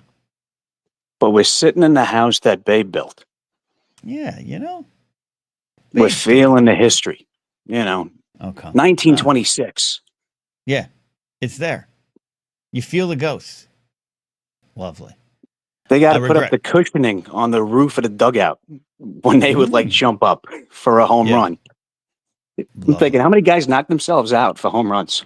Yeah. That's amazing. Yeah, I regret not going. I had an opportunity, made it fly out in the mid 2000s. But now it's the new stadium, and I hear, I know it's a magnificent structure, but I know it's not the same. But and then Shea Stadium, I know wasn't as pretty, but there's history there too. As a Mets fan, I would have loved to see a game there too. I miss the old stadium. The last game I went to, my wife was pregnant with our firstborn, and that whole experience was just great. My brother acted a fool, fell over 2 rows in front of him. It was great. I'm gonna guess some McCabe family members have been kicked out of baseball stadiums. You've met my brother, man. You know how it is. Yeah, absolutely. Wonderful. Asked, answered. I appreciate sharing that. But I do need to know, Sean, I know you're a good man around the grill. You take care of your family. You have probably the best ability to survive because of your military background and training. But what are you grabbing from 7-Eleven should you need to? I'm grabbing a book of matches. I'm grabbing a Bic lighter because 2 is 1 and 1 is none. I'm grabbing a bottle of water, stick a Slim Jim, and a roll of toilet paper. Steve, that might be the answer. That might be the winner. Everyone's forgotten the toilet paper, Ken. Everyone has. And the fires. I'm telling you, Sean's the only one When you've used what I've had to use, you're going to grab a regular roll every time. Camel We're gonna be spiders. wiping You've had to with use camel irradiated spiders. leaves. Yeah. Does 7-Eleven sell vodka, says Laser Bolt? No, most of them don't. Maybe some versions of it. You just get a bunch of White Claws and pray. Sean, that's a great answer. Are there's how many 7-Elevens are there in the greater New York area? I don't recall going too many. I don't recall. It's like Dunkin' Donuts. Yeah, I don't dislike Or Dunkin'. Starbucks. So like, it's New York City, brother. I love you, but come on, let's think with our heads now. But every time I'm there, I don't go to 7-Eleven. I think because I find my local bodega or I go somewhere else or we're traveling. So I don't think of them. I don't associate them with New York. So that's fair. That's fair. There's about 110 7-Eleven in New York cities or I'm sorry, 1110 7-Elevens in New York City. Yeah, now, like, I'll tell you, like, there have been comedy shows you've walked out of in New York that you look left, they were that right there. You didn't even realize it. Well, I was high on life and making people laugh, and I don't know. And good on you, brother. Good on me indeed. Love that there. What's on your mind, Sean, tonight? One question from you, and then we are on the way out, though I do have a super chat I'm going to get to from Malcolm. What's up, buddy? What are you most looking forward to tonight? Tonight, I've got some work to finish after the show. I'm going to go for a second exercise. This is how good I've been, Sean. The last week, I've woken up, exercised early, and then come back and exercised later. I'm doing 2 a days. I'm not doing intense. The second one's not intense. I'm going to go for a little stroll tonight, but I'm going to be out there for about a half hour, and I feel good. That's about the only thing I feel good about in my life right now, other than this show and Force Center and the things I do. But that's what I'm looking forward to tonight. Getting back out there and feeling the air. I'm happy for you, brother. We got you back. I appreciate you. Shawnee checking in from the greater New York area. Thank you, brother. We'll see you soon. All right. We did it, producer Steve. We did it. That was a good show. We touched a lot of spots. And we didn't even yell at Christy Noam yet. We're waiting to yell. I was told to put the gloves on for Christy Noam, and I gotta wait though. So we're Did I say wait? up, though. Did I say bit. wait? Yeah, No. I think you misunderstood me. Oh, okay. I was saying Christy Noam's on a short list that we can't talk about in public lest Kash Patel finds us. Right. That's what I'm worried about. But we can talk about how absolutely evil and dumb she is. But we'll have time. Okay. Unfortunately, we'll have time. As Svetnik says, oh, F that lady. Yeah, absolutely. Whenever I think about imposter syndrome, Kem, I just think of Kash Patel. Just think about you know what? That and Pete Hegseth, those two guys. Yes. If that's at the top of government, you're probably doing just fine in your job. Yeah, absolutely. And I do love Kash Patel. Was it in the Rogan interview when he was asking something and Kash Patel's like, that's out of my lane. It's like, it's literally your lane. That is literally, we're in the FBI lane. We're in it. And you're asking to get off the freeway. Like, okay. Yeah. All right. Well, we did it. We'll be back Thursday. No science. We'll do some GOT. We'll do some more sports and politics. These survival questions. We got some mini Blather episodes on the way. I want you to look for them on this here YouTube page, my social media, TikTok, all those kind of things. But also, I want to highlight the wonderful work Steve's doing over at the Blathering Backstage channel. It is absolutely growing, and a good community is forming over here because it's the good community here. Link down below if you're watching on YouTube. Get exclusive streams with Steve that sometimes last to the wee hours of the morning. Clips, other shorts there that are clips from the show. And also, I think, it's Blathering Backstage. I feel we have to deliver on that promise too, Steve, where maybe some candid stuff or some BTS stuff, something. I had a dream about that too this week. So it's all over on Blathering Backstage. Thank you so much, Ken. Yeah, it is our laboratory, and come hang out. We are always welcome to have you. Just not as much of a structured schedule with those streams as we do here on the main show, but just follow the Discord, Blue Sky, all that stuff, and we'll see. And we'll do it. And I said, and I got to deliver, Malcolm with a super chat. Thank you, as always, Malcolm, for your generous super chat. Hey, Ken, hope you're doing all right. I've been thinking about the Seinfeld finale recently. I know you defended. If some Seinfeld hater corners you at a party, what does your defense look like? Okay, so I have to rewatch it to really refresh myself. Kirby Enthusiasm's final season and final episode dealt with it, and I loved that. The defense is Seinfeld, as much as it made you all laugh week to week, as much as you ended up loving these characters, these were all intentionally horrible people who refused to grow. So the fact that they decided, how do we end this? all the people they've wronged over the last 8 years, or the most we can fit into an episode, are going to come back and condemn them. And so the fact that the show ended with those 4 horrible people in prison or in jail, not prison, in jail, I thought was wonderful. Now, at the time, it didn't feel like a satisfying conclusion. I think there's some deep psychological connections that we all have with the idea of endings, and that's why a lot of final chapters of things don't really seem to satisfy us. It's because it's a long journey, and it can never maybe be what you want. And the Seinfeld finale was one of the first big pop culture, like, ooh, we got to talk about how bad that was, and everyone hated it and everything. And as with a lot of those things, it's not as true as it maybe seems. So I do like the finale. Is it the best of all the episodes? No, but that's how I would have decided to land the show. Would that convince anyone, Steve? I don't know, but I stand by it. No, I think that's a good take. I'm on the not loving it side of things, but it also came out during a totally different time of storytelling as far as nothing ever really ending. Remember, Ken, no one's ever really gone, right? So now we live in an era of, sure, something ended, but give it 10 years, we seem to struggle with original ideas or people going to support original ideas, so you never know when something's going to come back. We got that little bit of, I don't know if it's satisfaction, but you got that little taste of seeing the characters and stuff by watching Curb. So yeah, there you go. What are you gonna do? And at this point, I'm convinced Brady's trolling us because he says, wait, the Seinfeld finale was controversial. Brady, stop. Jared says he always hated Seinfeld. And what else would you expect from someone from Boston about a show about New York? All right. No, really, now we actually are all heading on out of here. Appreciate y'all. We'll see you Thursday.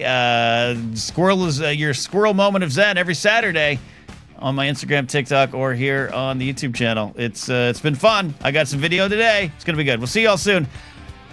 Deep breath. Bye.